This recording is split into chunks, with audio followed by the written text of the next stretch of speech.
नमस्कार, आपका बहुत स्वागत है इंडिया वॉइस पे। मैं हूं आपके साथ समृद्ध मिश्रा। वक्त हो चला है देवभूमि समाचार का, तो बुलेटिन की शुरुआत करते हैं पहली खबर के साथ। राजधानी देहरादून में आयोजित एक विशेष कार्यक्रम में मुख्यमंत्री पुष्कर सिंह धामी ने हिस्सा लिया। यह कार्यक्रम श्री गुरु तेग बहादुर जी साहिब के 350वें बलिदान दिवस को समर्पित और आयोजित किया गया था। बड़ी संख्या में सिख बंधु कार्यक्रम में उपस्थित रहे और उन्होंने सीएम धामी का उत्साहपूर्ण स्वागत किया।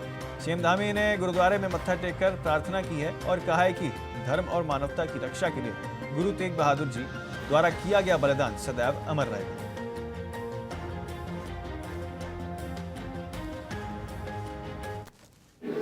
गुरु तेग बहादुर जी का 350वें शहीदी पर्व पर उनको नमन करता हूँ कि जिन्होंने धर्म की रक्षा के लिए, संस्कृति की रक्षा के लिए, देश की रक्षा के लिए अपने प्राणों का बलिदान देना स्वीकार किया, लेकिन झुकना और रुकना स्वीकार नहीं किया।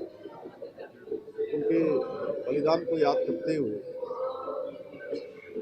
आदरणीय प्रधानमंत्री नरेंद्र मोदी जी के नेतृत्व में पूरे देश के अंदर हमारे आने वाली पीढ़ियाँ, हमारे नौनिहाल, पूरे देश और दुनिया गुरु तेग बहादुर जी के वीरता से, पराक्रम से, उनके बलिदान से परिचित हो कि उन्होंने कितनी बड़ी चुनौतियाँ, कितना बड़ा संघर्ष एक छोटी सी आयु में किया। उससे सभी आने वाली पीढ़ियाँ उनको अपने स्मरण में रखें, उससे प्रेरणा लें। पूरे देश के अंदर ये पर्व मनाया जा रहा है और बहुत धूमधाम से मनाया जा रहा है। देवभूमि उत्तराखंड में बड़े धूमधाम से मनाया जा रहा है और अनेकों काम आज प्रधानमंत्री जी के नेतृत्व में हमारे पूरे सिख समाज के उनके उत्थान के लिए किए जा रहे हैं। चाहे वो अमृतसर कोलकाता कॉरिडोर का बनना हो या लंगर के लिए FCRA मुक्त करना हो, गुरु गोविंद सिंह जी के साहबजादों के उनके बलिदान दिवस को वीरता दिवस के रूप में मनाना हो, या गुरु ग्रंथ साहब को, पवित्र गुरु ग्रंथ साहब को अफगानिस्तान से वापस लाना हो, या 1984 के दंगों के जो दोषी थे उनको सजा देनी है, या उत्तराखंड के अंदर ही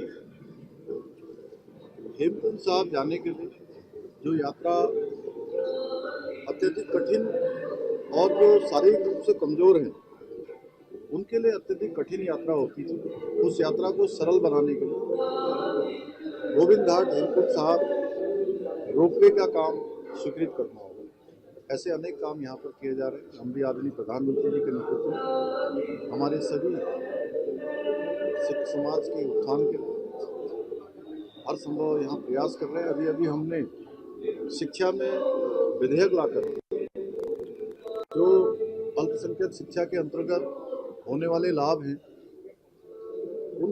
उसमें सिख समाज को भी सम्मिलित किया है, जिससे कि वो भी सभी लाभों को प्राप्त कर सकें और उनको भी आगे बढ़ने में सहायता मिले।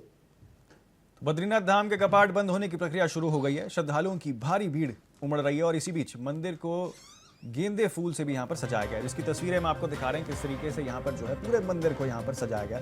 इस अवसर पर विशेष पूजा अर्चना की जा रही है और सर्दियों के लिए मंदिर के कपाट बंद करने की तैयारियां जोरों पर है।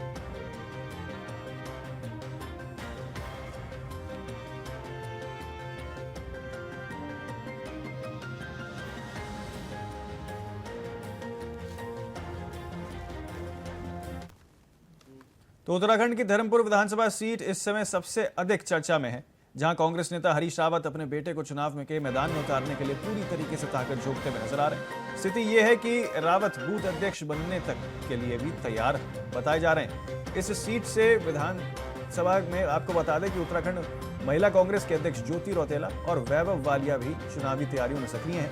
ज्योति रौतेला का कहना है कि हरीश रावत उन्हें अपनी बेटी की तरह मानते हैं और उनका पूर्ण आशीर्वाद उनके साथ है। इसी बीच भाजपा प्रदेश अध्यक्ष महेंद्र भट्ट ने हरीश रावत और कांग्रेस संगठन पर तीखा हमला बोला। भट्ट ने कह डाला कि कांग्रेस में संगठन जैसा कुछ बचा ही नहीं है और हरीश रावत पहले भी हार चुके हैं, इसलिए चाहे वो किसी भी बूथ के अध्यक्ष क्यों ना बन जाए, जीत भाजपा की ही होनी है। भाजपा की ओर से आपको बता दें कि इसके लिए एक कटाक्ष के बाद धर्मपुर की राजनीतिक गर्मी जो है वो कहीं ना कहीं अब बढ़ गई है।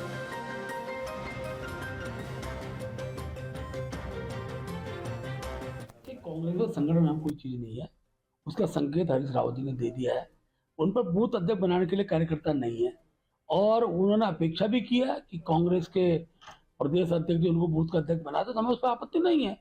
किसी को किसी बूथ का अध्यक्ष बना सकते हैं, लेकिन सत्य दूसरा भी तो है। हरीश रावत जी के 2 बूथ थे, जहाँ उनका बेटे का बूथ था, उनका बूथ था, वो धर्मपुर वाला बूथ, वो भी हारे हुए हैं। वो कभी जीत नहीं सकते। बूथ पर कार्यकर्ता उन पर है ही नहीं। वो अध्यक्ष बन जाए बूथ के लिए। तो उत्तराखंड में 2027 विधानसभा चुनाव के लिए बीजेपी और कांग्रेस दोनों ही राजनीतिक दलों की तैयारियां अपनी अपनी शुरू कर दी है उन्होंने अपने अपने स्तर पर। आपको बता दें, कांग्रेस द्वारा चुनाव प्रबंधन समिति के अध्यक्ष बनाए गए हरक सिंह रावत ने दावा किया है कि बीजेपी की उल्टी गिनती शुरू हो गई है और 2027 में भाजपा का सफाया होने वाला है। इस पर बीजेपी ने कड़ा जवाब दिया।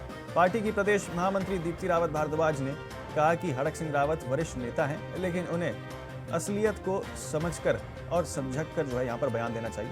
उन्होंने उदाहरण देते हुए कहा कि बिहार, बंगाल और अन्य राज्यों में बीजेपी की सरकार बन रही है क्योंकि जनता प्रधानमंत्री नरेंद्र मोदी के साथ है और बीजेपी को समर्थन दे रही है।